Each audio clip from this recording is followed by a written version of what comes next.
వాలంటీర్ల ద్వారా పింఛన్ ఇవ్వకుండా అడ్డుకున్నది నిమ్మగడ్డ రమేష్ కుమారే. ఈసీకి ఫిర్యాదు చేశారు, అడ్డుకున్నారు. అయితే గతంలో నిమ్మగడ్డ రమేష్ కుమార్కు చంద్రబాబు నాయుడుకు మధ్య బాగా దగ్గర సంబంధాలు ఉండడం, ఆయన వైసీపీకి వ్యతిరేకంగా ఉన్న నేపథ్యంలో చంద్రబాబు నాయుడే నిమ్మగడ్డ రమేష్ కుమార్ ద్వారా ఈ వాలంటీర్ వ్యవస్థను పింఛన్ ఇవ్వకుండా అడ్డుకున్నారు అన్న ప్రచారం విస్తృతంగా వెళ్ళింది. దీంతో తెలుగుదేశం పార్టీకి చాలా డ్యామేజ్ జరుగుతూ వచ్చింది.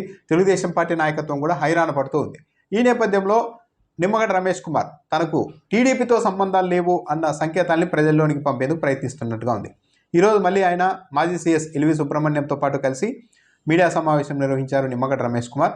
వాలంటీర్ల వ్యవస్థ పైన ఈరోజు మళ్ళీ ఇంకో ఆపరేషన్ తాను మొదలు పెడుతున్నట్టుగా కూడా చెప్పారు.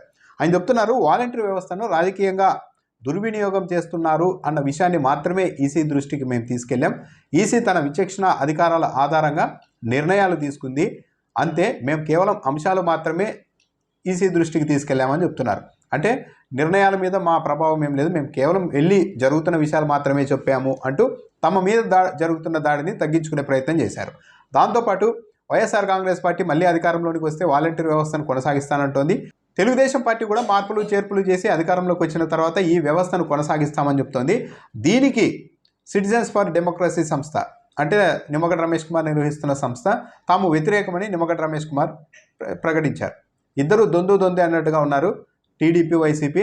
ఈ వ్యవస్థను కొనసాగించడానికి తాము వ్యతిరేకం అని కూడా ఆయన చెప్తూ ఉన్నారు.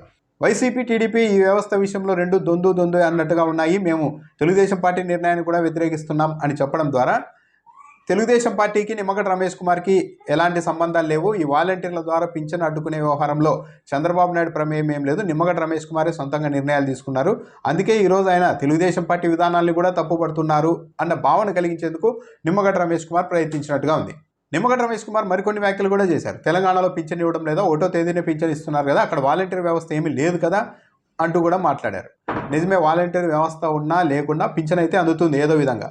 బ్యాంకు ఖాతాల్లోకి వస్తే ముసలి వాళ్ళంతా బ్యాంకుల దగ్గర, ఏటీఎంల దగ్గర నిలబడుకొని తీసుకోవడమో, లేకుంటే బ్యాంకుల్లోనికి వెళ్ళి అక్కడ క్యూ లైన్లో నిలబడుకొని తీసుకోవడమో జరుగుతుంది. లేకుంటే ఆఫీసుల దగ్గర అయితే ఇలా వందల మంది అక్కడికి వెళ్ళి ఉదయం నుండి సాయంత్రం వరకు ఉండి సాయంత్రానికైనా పింఛన్ తెచ్చుకుంటారు. కానీ వాళ్ళు పడే కష్టాన్ని కూడా పరిగణలోనికి తీసుకోవాలి. వాలంటీర్ వ్యవస్థ ద్వారా ఇంటింటికి పింఛన్ ఇవ్వడం వల్ల వృద్ధులకైతే ఎలాంటి కష్టం లేకుండా ఈజీగా 1వ తేదీ పింఛన్ అందుతూ ఉండేది. కాబట్టి తెలంగాణలో పింఛన్ ఇస్తున్నారు కదా, అలాగే ఇవ్వండి అంటే ఇంకో రాష్ట్రంలో ఇంకో విధంగా కూడా ఇస్తూ ఉండవచ్చు. బ్యాంకు ఖాతాల్లో వేస్తే బ్యాంకుల దగ్గరికి వెళ్ళి వృద్ధులంతా ఉండవచ్చు. అలా నిలబడుకొని ఏపీలో కూడా వృద్ధులు ఇబ్బంది పడాలి అన్నది నిమ్మగడ్డ రమేష్ కుమార్ ఉద్దేశం ఏంటో మనకు తెలియదు. వాలంటీర్లను పక్కన పెట్టాలి పింఛన్ల పంపిణీలో అన్నది ఈసీ నిర్ణయం, అదొక శిరోధార్యం. కానీ ఆ ఆదేశాలను విఫలమయ్యేలా చేశారు కొందరు అధికారులు, వాళ్ళపైన కూడా విచారణ జరగాలి. ఎవరు ఈసీ ఆదేశాలు విఫలమయ్యేలా వ్యవహరించారో వారందరిపైన చర్యలు కూడా తీసుకోవాలి. ఈ అంశాన్ని తాము ఈసీకి కూడా ఫిర్యాదు చేస్తామని కూడా నిమ్మగడ్డ రమేష్ కుమార్ చెప్తూ ఉన్నారు. వచ్చే నెలలో కూడా ఇలాంటి గందరగోళమే సృష్టిస్తే అది ప్రజా ప్రయోజనాలకు విఘాతం కలిగిస్తుందని కూడా నిమ్మగడ్డ రమేష్ కుమార్ చెప్తున్నారు. ప్రజా ప్రయోజనాలకు విఘాతం ఎలా అవుతుందో కానీ తెలుగుదేశం పార్టీ ప్రయోజనాలకు ఏమైనా విఘాతం అవుతుంది అని నిమ్మగడ్డ రమేష్ కుమార్ భావిస్తున్నారా, వైసీపీకి అనుకూలిస్తుంది వాతావరణం అని ఆయన ఏమైనా ఆందోళన చెందుతున్నారా అన్న అభిప్రాయం అయితే కలుగుతుంది. ఎందుకంటే వచ్చే నెలలో 13వ తేదీ ఎలక్షన్స్ ఉన్నాయి. ఈ పింఛన్ల వ్యవహారంలో ఈ నెలలో లాగే తొలి వారం అంతా దాని మీద గందరగోళం నడిస్తే ఇంకా వ్యతిరేకత పెరగచ్చు ఏదో ఒక పార్టీ మీద, అది ప్రతిపక్షం మీదే వ్యతిరేకత పెరిగే అవకాశాలు ఎక్కువ ఉంటాయి. కాబట్టి ఆ గందరగోళం వచ్చే నెలలో కూడా ఇలాంటి పరిస్థితి ఉండకుండా చేసేందుకు నిమ్మగడ్డ రమేష్ కుమార్ ఇప్పుడు ప్రయత్నిస్తున్నారా అన్న అభిప్రాయం కూడా కలుగుతోంది.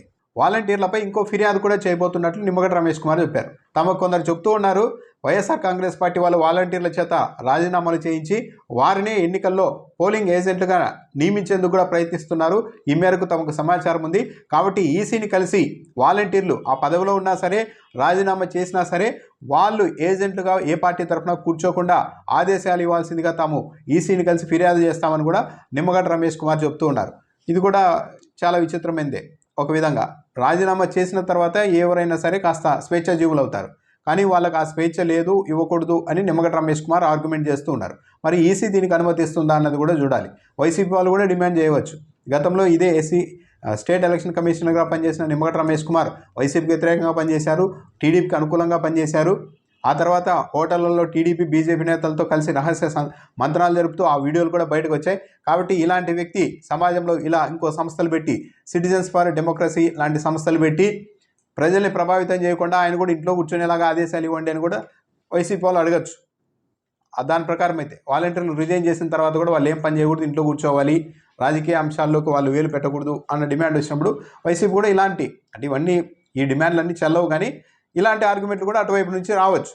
వాలంటీర్ల అంశం మీద ఎక్కువ చర్చ జరుగుతున్న కొద్దీ డ్యామేజ్ జరుగుతోంది అని నిమ్మగడ్డ రమేష్ కుమార్ భావిస్తున్నారేమో, కానీ మీడియాకు కూడా విజ్ఞప్తి చేశారు. వాలంటీర్లు ఏమి స్వాతంత్ర సమరయోధులు కాదు, ఈ దేశం కోసం రక్తం చిందించిన వాళ్ళు కాదు, అనవసరంగా ఈ అంశంపైన పెద్దగా ప్రాధాన్యత ఇవ్వద్దండి మీడియా అని కూడా ఆయన ఆఖరిలో రిక్వెస్ట్ చేయడం కూడా ఆసక్తికరంగా ఉంది. సో ఓవరాల్గా అయితే ఇప్పుడు నిమ్మగడ్డ రమేష్ కుమార్ మళ్ళీ ఇంకో అంశంలో వాలంటీర్ల మీద తొలి అంశంలో వెళ్ళి బూమరాంగ్ అయింది, తెలుగుదేశం పార్టీకి డ్యామేజ్ చేశారు. ఇప్పుడు మరో అంశంలో ముందుకు వెళ్తూ ఉన్నారు. వాళ్ళు ఎక్కడా కూడా రాజీనామా చేసినా సరే ఏజెంట్లుగా కూర్చోకుండా ఆదేశాలు ఇవ్వాలి అని ఈసీని కలుస్తానంటున్నారు, ఫిర్యాదు చేస్తామంటున్నారు. మరి ఈ అంశంలో ఏం జరుగుతుంది, ఎలాంటి టర్న్ తీసుకుంటుంది అన్నది చూడాలి.